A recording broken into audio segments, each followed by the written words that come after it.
La fiscalité peut tuer votre projet et je vais vous dire comment elle va faire. Salut les investisseurs intelligents, c'est un plaisir de vous retrouver aujourd'hui dans cette toute nouvelle vidéo que j'ai intitulée les 6 erreurs à éviter en fiscalité immobilière.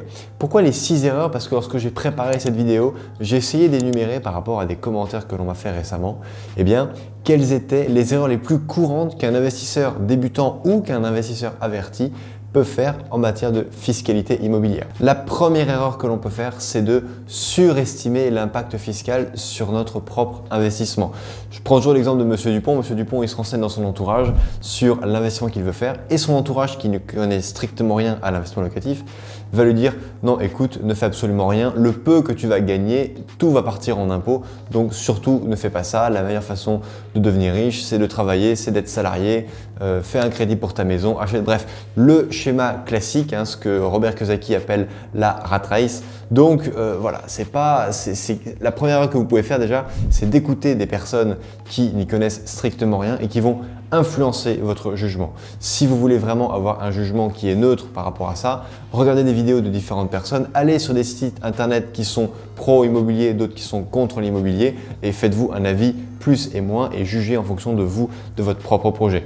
La deuxième erreur que vous pouvez faire, c'est de la sous-estimer, d'accord? C'est à force d'entendre des personnes, notamment sur YouTube et également sur des blogs ou sur d'autres réseaux sociaux, c'est de dire qu'avec les bons montages, on peut arriver à payer 0 € de fiscalité sur les biens immobiliers.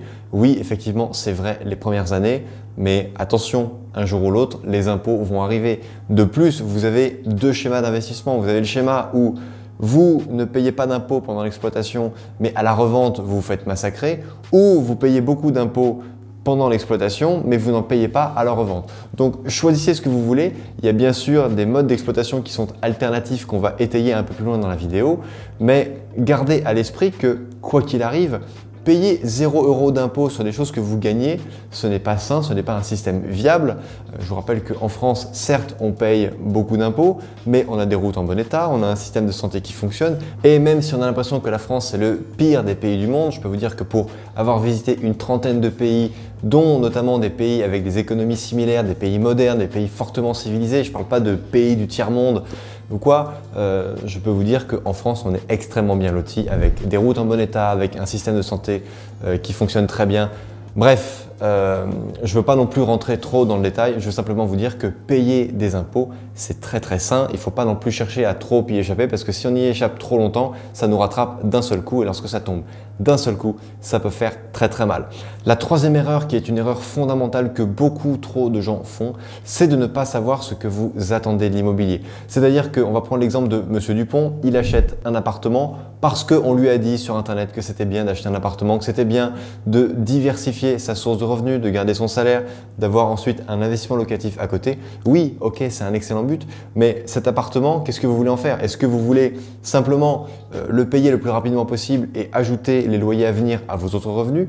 Est-ce que vous voulez simplement qu'il s'autofinance et le revendre à la sortie en espérant une plus-value? Est-ce que vous voulez le transmettre à vos enfants? Voilà, c'est toutes ces questions-là que vous devez impérativement, auxquelles vous devez répondre tout simplement. C'est vraiment le GPS de l'investisseur, d'accord? Si vous voulez arriver à destination avec du succès, vous devez faire comme dans le GPS de votre voiture, vous devez écrire une adresse précise. Le GPS va ensuite vous proposer un itinéraire touristique, un itinéraire économique ou pourquoi pas un itinéraire le plus rapide. Vous choisissez l'itinéraire que vous voulez pour atteindre votre destination, mais il n'y a pas de voyage sans destination. Vous devez donc impérativement savoir ce que vous voulez que l'immobilier vous apporte. Quatrième erreur que vous pourriez faire, c'est faire comme les autres. Il n'y a pas longtemps, je prenais un café avec une personne qui m'expliquait qu'il voulait absolument créer une SCI et je lui ai dit « mais pourquoi est-ce que tu veux créer une SCI ?» Et il m'a regardé avec des yeux ronds et il m'a dit « parce que tout le monde le fait ». Je lui ai dit « mais tout le monde le fait, mais tout le monde le fait, peut-être que les gens qui le font parce qu'ils savent, ils connaissent les avantages et les inconvénients, ça s'inscrit dans un schéma patrimonial qui est clair, qui est précis, mais ils ne le font pas parce que ça se fait, ils le font parce qu'il y a une véritable raison derrière. Cette personne déjà vivait seule, n'avait pas de conjoint, n'avait personne avec qui investir, donc je lui ai dit « tu sais, SCI tout seul déjà », ça va pas forcément être très simple. Et peut-être que dans ton schéma à toi, qui veut simplement acheter, faire une plus-value et revendre, ce n'est pas le devoir d'une SCI. On ne fait pas une SCI pour ça. On fait une SCI pour acheter des biens immobiliers, les exploiter, optimiser la transmission, potentiellement les revendre, mais une société civile immobilière, c'est une société qui est civile, d'accord? C'est le C de civil, ce n'est pas le C de commercial. Une SAS, elle, est une société commerciale. Vous pouvez acheter des terrains, les diviser, construire, revendre, exploiter. Oui, ça c'est une activité commerciale et vous pouvez le faire avec une SAS, pas avec une SCI, ou alors vous le faites avec une SCCV, une société civile de construction-vente qui peut s'apparenter à une activité commerciale. Donc attention, faire comme les autres, c'est une erreur capitale. Ensuite, une autre erreur que j'ai notée pour vous qui a coûté très cher à un de mes tout premiers élèves qui a fait cette erreur avant de me rencontrer, c'est qu'il a mis en location un appartement qui était partiellement meublé. Il l'a mis en loueur meublé non professionnel. Il a eu des problèmes avec son locataire. Son locataire qui était là depuis 5 ans lui a dit qu'en vérité ce n'était pas un vrai meublé parce qu'il n'y avait pas la liste, enfin il n'y avait pas les meubles réglementaires pour que ça puisse être loué en meublé. Cette personne a été condamnée par le fisc pour rembourser tout le montant de son impayé. Elle a déclaré pendant 5 ans un loyer en LMNP régime BIC réel. Le fisc lui a dit qu'il pouvait déclarer ça au réel foncier plus une majoration de 30% pour l'amende au régime fiscal. Donc ça lui a coûté quasiment 20 000 €. Donc les erreurs peuvent coûter excessivement cher. Vous avez ici, je vous mets la liste de la totalité du mobilier que vous devez mettre dans un logement. Ça ne va pas forcément très loin, mais attention, si vous venez à ne pas respecter tel ou tel élément et que celui-ci n'apparaît pas clairement dans l'état des lieux d'entrée que vous allez signer avec votre locataire, eh bien ce locataire peut vous causer des ennuis si vous ne respectez pas scrupuleusement d'avoir mis en mobilier la totalité de cette liste que je vous mets là. Donc s'il vous plaît, faites super attention à ça. Et enfin, la 6e erreur que j'ai notée pour vous, ce sont les programmes de défiscalisation. Pour qu'un programme de défiscalisation fonctionne, il faut 3 acteurs. Il faut qu'il y ait vous, potentiel acquéreur, l'État et le promoteur. Je vous le donne en mille, quel est, dans ces 3 personnes, quel est celui qui va véritablement gagner au final? Celui qui va gagner, c'est sans surprise, c'est le promoteur. Pourquoi? Parce que vous, en tant que contribuable, on vous attrape en vous disant vous allez payer 3 000 € en moins d'impôts tous les ans pendant 10 ans.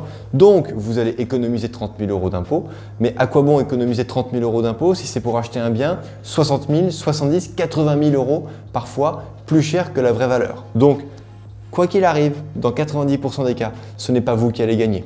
Ensuite, l'État. L'État, certes, il est content parce qu'il y a des loyers plafonnés, donc il va pouvoir reloger des gens avec des loyers qui sont encadrés de manière plus simple.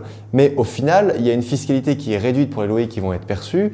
Et en plus, vous allez moins payer d'impôts sur le revenu par rapport à ce programme de défiscalisation. Tandis que lui, le promoteur, on va lui délivrer un terrain, bon, il va l'acheter, il va construire et il va revendre la totalité de ses lots avec des marges, avec plein de choses. Ce qui fait que c'est le promoteur. En fait, le Pinel, ça fonctionne si vous êtes votre propre promoteur. Et vous pouvez très bien, vous, en tant que particulier, acheter un terrain, construire dessus, construire avec la défiscalisation Pinel. C'est-à-dire que vous construisez et vous êtes le propre exploitant de ce que vous avez construit. C'est la seule et unique façon de gagner de l'argent avec un programme de défiscalisation. Et je rajoute, là je sors un petit peu du sujet, si vous voulez vraiment faire baisser vos impôts, vous achetez un appartement pourri en centre-ville, vous le rénovez complètement et vous faites du déficit foncier. Le déficit foncier est la seule véritable façon aujourd'hui de faire baisser son impôt grâce à une méthode immobilière. Chers amis, cette vidéo est terminée. Je vous rappelle les 6 points qu'on a vus ensemble. Premièrement, surestimer la fiscalité. Deuxièmement, la sous-estimer. Troisièmement, ne pas savoir ce que vous voulez, ne pas avoir de stratégie claire. Quatrièmement, faire une SCI comme les autres le font. En fait, faire les choses, agir comme le font les autres, mais sans savoir pourquoi est-ce qu'ils le font. Cinquièmement, déclarer en meublé alors que en réalité vous devriez plutôt louer en nu. Et enfin, sixièmement, les fameux programmes de défiscalisation. Chers amis, cette vidéo est terminée. N'hésitez pas à la liker, à la partager, à me mettre des commentaires en dessous pour me dire quelles sont selon vous les autres erreurs sur la fiscalité que j'aurais pu omettre. N'oubliez pas que crise ou pas crise, on fait la route ensemble. Ciao!